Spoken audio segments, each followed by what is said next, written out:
Искаш ли печеливши прогнози за европейските квалификации? Остани до края, защото ще ти покажа как ги анализирам и как печелим с хората в групата ми. Аз съм създателят на канала и ако искате още такива анализи, може да се присъедините към нашия Телеграм. Линкът е в описанието.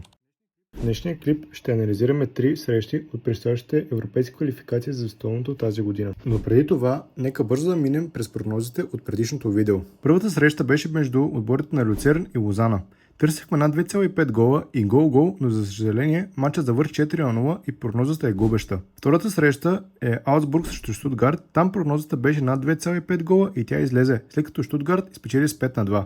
И сега нека преминем към днешните мачове. Първата прогноза, на която сме се спрели днес, е между отборите на Турция и Румъния. В този матч отборът на Турция ще бъде домакин, като в световните квалификации те направиха 4 победи, 2 равенства и загуба и завършиха на второ място в група Е. Друга страна е отборът на Румъния. В световните квалификации направиха 4 победи, 1 равенство и 3 загуби и така те завършиха на трето място в група H с 13 точки. Турция като домакин в световните квалификации са направили от 3 мача 2 победи и 1 загуба, като са вкарали 6 гола и са допуснали 7. Румъния като гост са направили от 4 мача, 1 победа, 1 равенство и 1 загуба, като са вкарали 9 гола и са допуснали 8. Нека обърна внимание за съдията на мача. Той е французина Франсуа Летексие, където средно дава по 3,5 жълти картона. А виждате на вашите екрани и средно даваните му картони на европейската сцена. Средните картони за отборът на Турция са 2,2 жълти картона и 1 червен картон. Румънците средно правят по 2 картона и 1 червен. Следващата статистика, която ще разгледаме, са именно корнерите. Отборът на Турция са доста добри корнерджии, като те средно правят по 6 и допускат по 5 корнера. Общо средно корнерите в матча на Турция са близо 12. Румънците не са толкова добри в корнерите, като те средно правят между 4 или 5 на матч, а допускат около 3.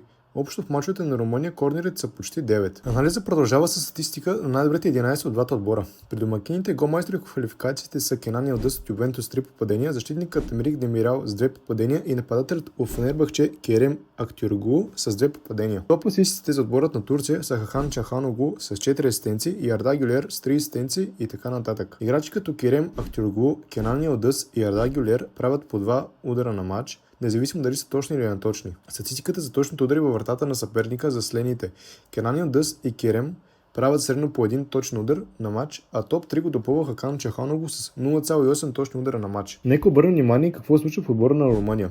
Топ реализаторите на отбора с по 2 попадения за всеки матч са следните играчи: Денис Мен, Янис Хаджи и Флорин Танасе. Най-добрите асистенти в отборът на Румъния са Стефан Байрам, Денис Ман и Янис Хаджи с по една асистенция.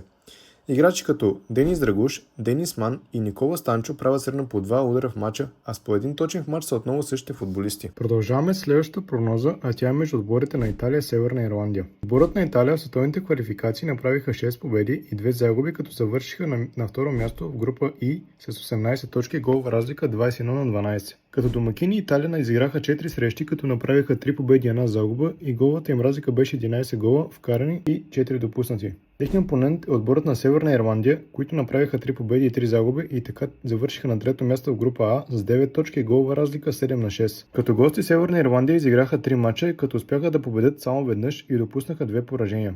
Голата им разлика беше 4 гола вкарани и 5 допуснати. Дята на матча е холандецът Дани Макели, където средно дава по 3 жълти картона на матч, а тук виждате и картоните му на европейската сцена. Италия средно правят по 1 картон на матч, докато Северна Ирландия правят цели 3 жълти картона на матч и 1 червен. Нека погледнем и към корнерите. Домакините средно правят по 7 корнера и допускат 3 в матчовете. Средните теглови удари за Италия са 10. От друга страна, Северна Ирландия средно правят между 4 и 5 корнера, като допускат само 3, а средната бройка на корнерите е около 8. Нека обърнем внимание на играчите в двата отбора. Топ реализаторите за Италия са Матео Ратеги с 3 попадения, Мойскин с 4 попадения и Джакомо Распадори с 3 гола. Топ асистентите са Матео Ратеги и Димарко с 4 асиста. Тук виждате и статистика за средно ударите на футболистите на Италия. От друга страна, Северна Ирландия нямат много реализатори и с едно попадение Джастин Девини, Шей Чарлз и Трей Хюм. Ето и статистика за ударите на играчите от Северна Ирландия. Третия анализ за днес е между отборите на Полша и Албания. Отборът на Полша изигра 8 мача, като направи 5 победи, 2 равенства и 1 загуба и така те завършиха на второ място в група G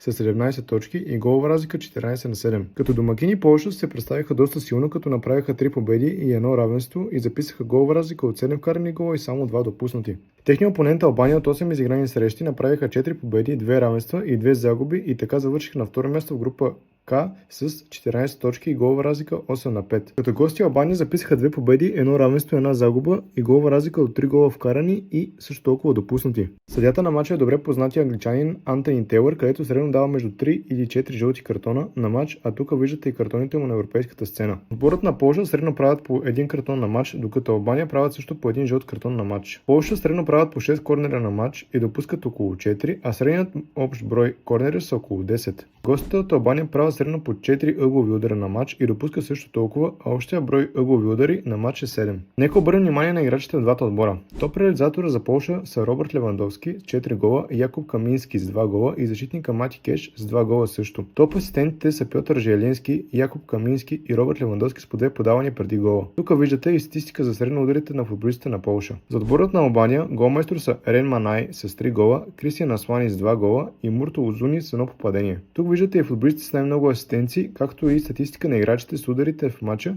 като горе са общо ударите в матча, долу са точното удари в срещата. Това бяха днешните анализи на матчове. Харесайте това видео, ако искате още подобни. Не забравяйте да се абонирате за канала с камбанката, за да разберете за срещите първи. В моята група Full Zone BG всеки ден качвам безплатни прогнози. Ако не искаш да ги изпуснеш, заповядай в канала.